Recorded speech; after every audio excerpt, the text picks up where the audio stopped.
Welcome to the Techmeme Ride Home for Wednesday, June 8th, 2022. I'm Brian McCullough. Today, the crypto world's greatest supervillain looks like he's joining the crypto bandwagon. Salesforce. Salesforce has jumped on the NFT bandwagon. Could Netflix buy Roku? How many layoffs has Silicon Valley seen thus far? And a look at Apple's big push into the passwordless future. Here's what you missed today in the world of tech. Sources are telling CoinDesk that Citadel Securities is building a cryptocurrency trading ecosystem in partnership with Virtue, Sequoia, Paradigm, and others. Why is this notable? Well, because Citadel is owned by the guy who is the comic book-style nemesis villain of both crypto folks and meme stock folks. Quote, U.S. electronic trading giant Citadel Securities is building a cryptocurrency trading ecosystem with the help of high-frequency trading and market-making firm Virtue Financial, as well as venture capital firms Sequoia Capital and Paradigm, according to a source familiar with the plans. Citadel Securities is the sister company to hedge fund giant Citadel. The firms in Citadel Securities' initial consortium will be joined by additional wealth managers, market makers, and other industry leaders that are expected to join the marketplace ahead of launch, the source added. This marketplace is intended to create more efficient access to deep pools of liquidity for digital assets. So a group of industry leaders are working closely together to facilitate the safe, clean, compliant, and secure trading of digital assets, the source told CoinDesk. The current crypto market structure is deficient and inhibits wider adoption from a lot of investors, which is what Citadel Securities Trading Consortium is addressing, the source said. It's more of a crypto trading ecosystem or marketplace than an exchange. It's going to take on the exchanges by building a better mousetrap, end quote. A second person told CoinDesk that Citadel Securities had been, quote, quietly hiring executives to build out a crypto trading stack.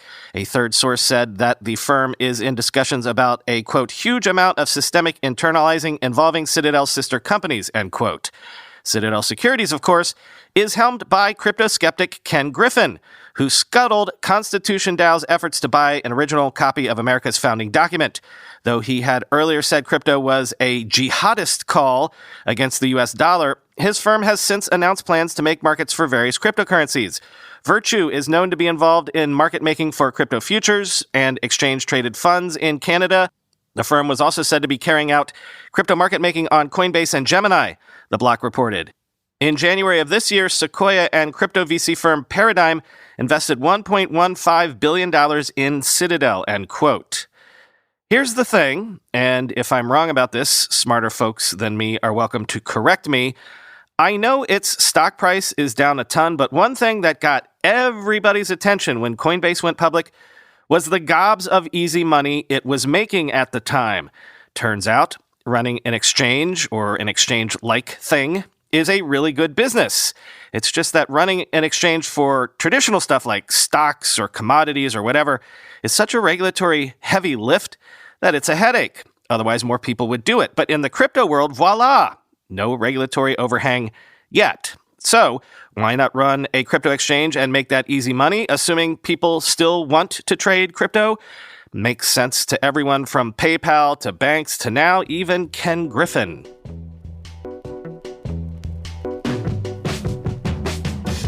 Maybe a similar logic chain explains this move.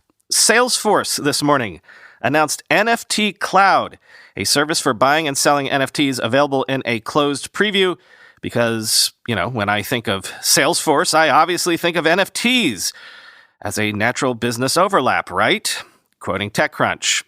Who knows whether it's FOMO or actual customer demand for such a thing, but Salesforce announced today that it's launching a pilot of NFT Cloud, a new platform for buying and selling those crypto assets. It's a turn to the future, according to the company, one it insists comes from customer curiosity. Quote, Salesforce is seeing interest from CMOs and CDOs who are asking for help entering Web3, and we are enthusiastic about bringing new innovations, products, and offerings to our customers in a way that allows them to build and maintain meaningful relationships with their customers. Adam Kaplan, SVP of Emerging Technology at Salesforce, told TechCrunch, the company's goal with this product is to make NFT selling more accessible. Quote, NFT Cloud is all about helping our customers mint, manage, and sell NFTs. And of course, it's all no code. So it's super easy on our platform. abstracting all the complicated technology in this new Web3 world, he said. He says he's seeing interest across a variety of verticals, including retail, media, fashion, and consumer goods, among others. It's really about driving engagement and communities, and we're seeing super passionate communities in the NFT space, Kaplan explained, end quote. You know, Web3's biggest weapon, biggest advantage is FOMO, but also, could some of this stuff, some of the moves like this, be aimed at simply keeping talent from jumping ship to Web3 projects?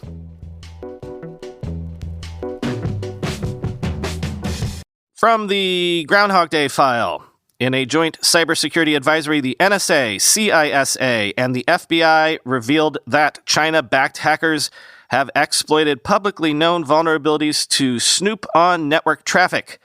Quoting Bleeping Computer, Chinese hacking groups have exploited publicly known vulnerabilities to breach anything from unpatched small office/home office, or SOHO routers, to medium and even large enterprise networks. Once compromised, the threat actors use the devices as part of their own attack infrastructure as command and control servers and proxy systems they could use to breach more networks.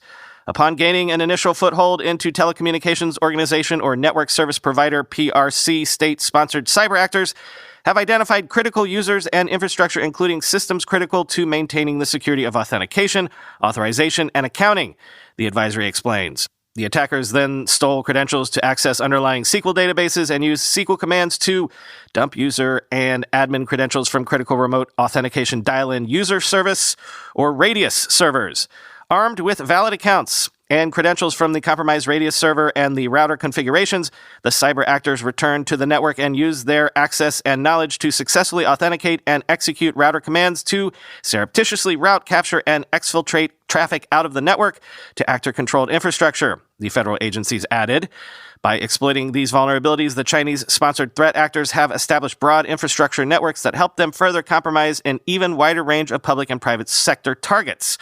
The NSA, CISA, and FBI also urge U.S. and allied governments, critical infrastructure, and private industry organizations to apply a list of mitigation measures that would help decrease the risk of similar attacks breaching their networks. The federal agencies advise organizations to apply security patches as soon as possible, disable unnecessary ports and protocols to shrink their attack surface, and replace end-of-life network infrastructure that no longer receives security patches, end quote.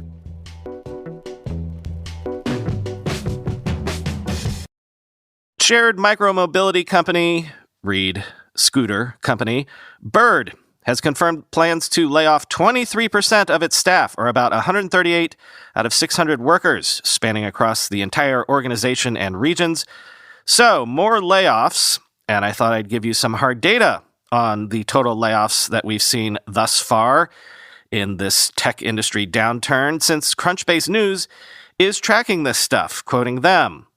As of the beginning of June, more than 17,000 workers in the U.S. tech sector have been laid off in mass job cuts so far in 2022, according to a Crunchbase News tally.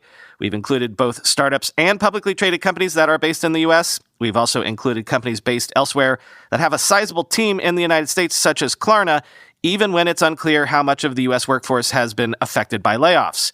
We source the layoffs from media reports, social media posts, and layoffs.fyi, a crowdsourced database of tech layoffs, end quote.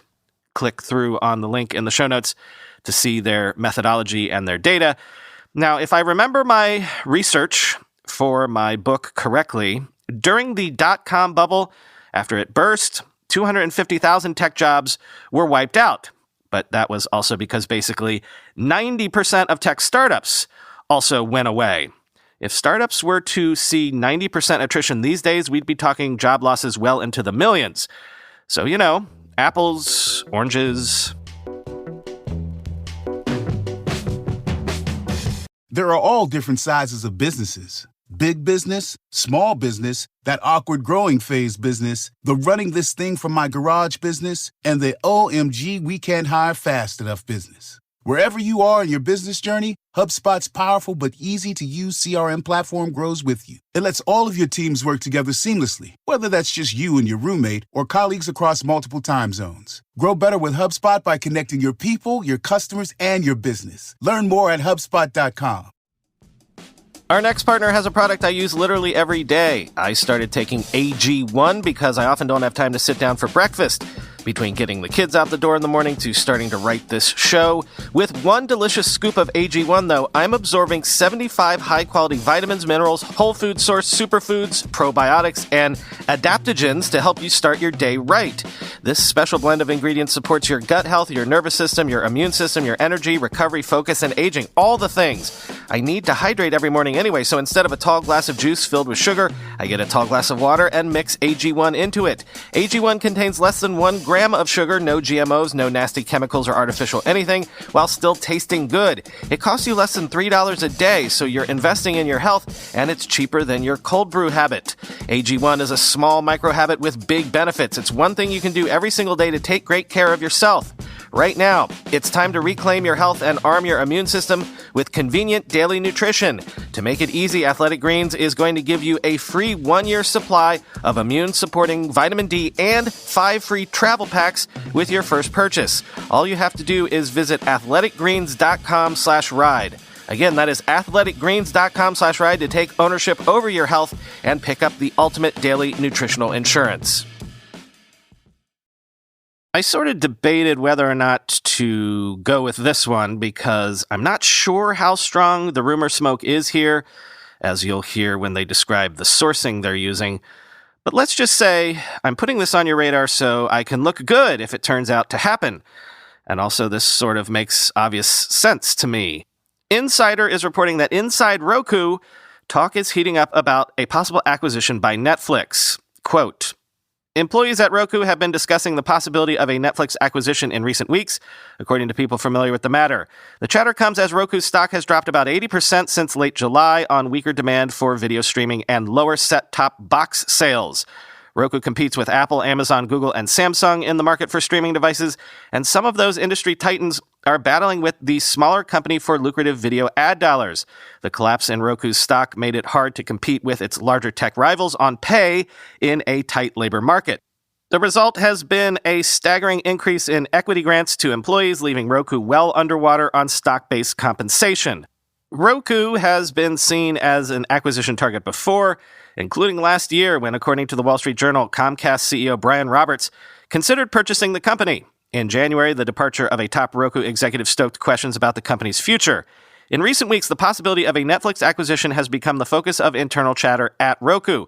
That's when Roku abruptly closed the trading window for all employees, prohibiting them from selling any of their vested stock at a time when they should normally be able to do so, according to two people familiar with the matter. There may be other reasons for such a trading halt, though. Companies typically close trading windows for employees before releasing information that will affect their share price to avoid insider trading. Some of the people familiar with the matter, along with industry bankers and other experts, told Insider the timing would be advantageous for both parties if they were looking to strike a deal. Roku's valuation had plunged below $13 billion as of the close of trading on Tuesday, making an acquisition easier to swallow than a year ago when Comcast was reportedly eyeing a deal. Netflix is looking to introduce advertising to its service for the first time as it faces increased competition and subscriber losses. Roku has built a robust video advertising platform that generated $647 million in first quarter revenue. That's about 7 times the sales brought in by Roku's hardware business, which makes video streaming boxes and related devices. It makes sense with where Netflix wants to go, a technology investment banker said, and it makes sense in this current environment. Everyone is looking around thinking, I was worth twice as much last year. What happened? End quote. One more thing to note, maybe it would be a fit culturally as well, because remember, Roku began life as an internal Netflix skunkworks project.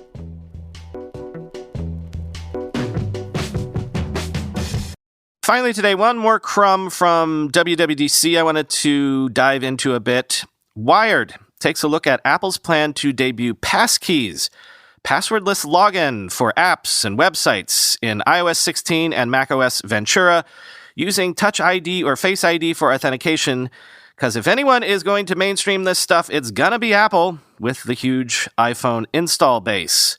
Quote, for years, we've been promised a more secure, password-free future, but it seems like 2022 will actually be the year that millions of people start to move away from passwords.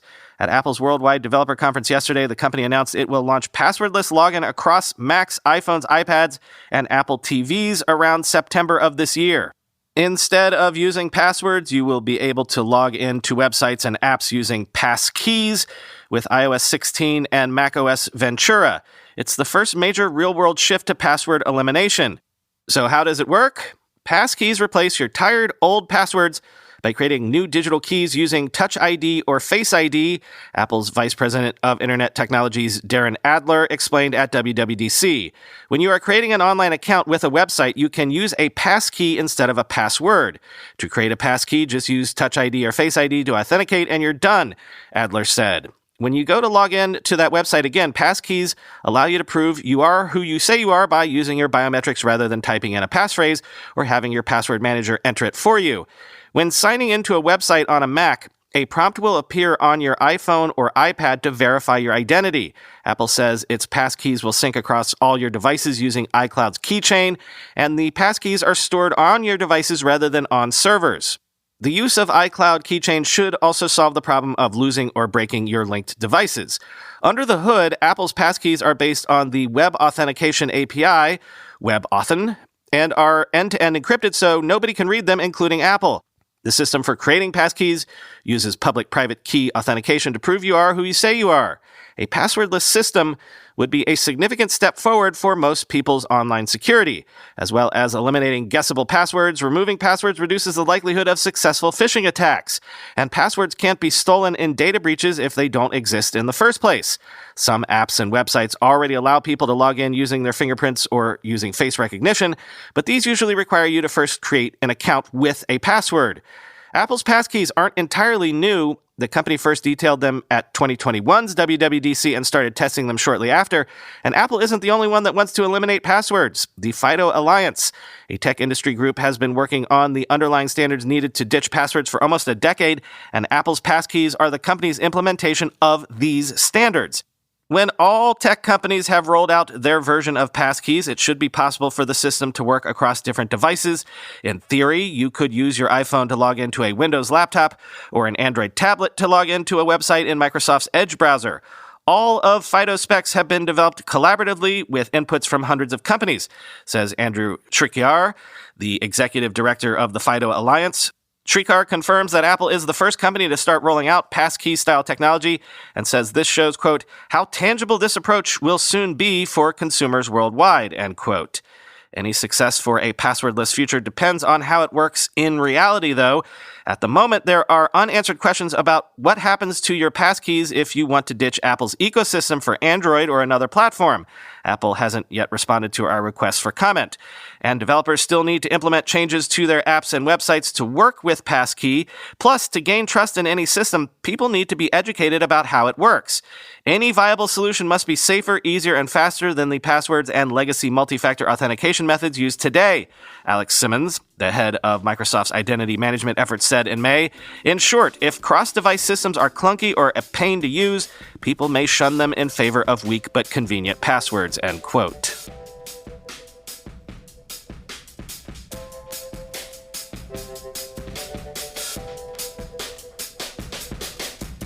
So I screwed up yesterday, and I forgot to include the classified at the end of yesterday's show. Assuming I remember to do it correctly today, here is the classified I meant to share with you, because it is a good job opportunity at a cool company run by your fellow listeners of the Mutant Podcast Army. Listen up. Axon Collective excels at taking funded startups' technology to the next level. Their core team specializes in DevOps and cloud engineering, along with strategies to modernize early code bases. Axon's team is expanding, looking for a mid-level engineer with experience in a healthy combination of their favorite technologies: GCP, Terraform, Docker, Python, Postgres, I never know if I pronounced that right, and Vue.js. If this is you, please reach out. Axon also partners with other consulting experts who work with startups. If you want to work together as a partner, let Axon know your expertise, and there may be a spot with founders they consult. Regardless, the key to working with Axon is being good at translating business needs into technical execution. Working with Axon also means you are passionate about collaborative work, the remote-first lifestyle, and some kind of nerddom, be it D&D, rock climbing, high fantasy, or DIY projects. Want to work with Axon Collective? Email collaborate@axoncollective.com. That's collaborate@axoncollective.com. Link at the bottom of today's show notes.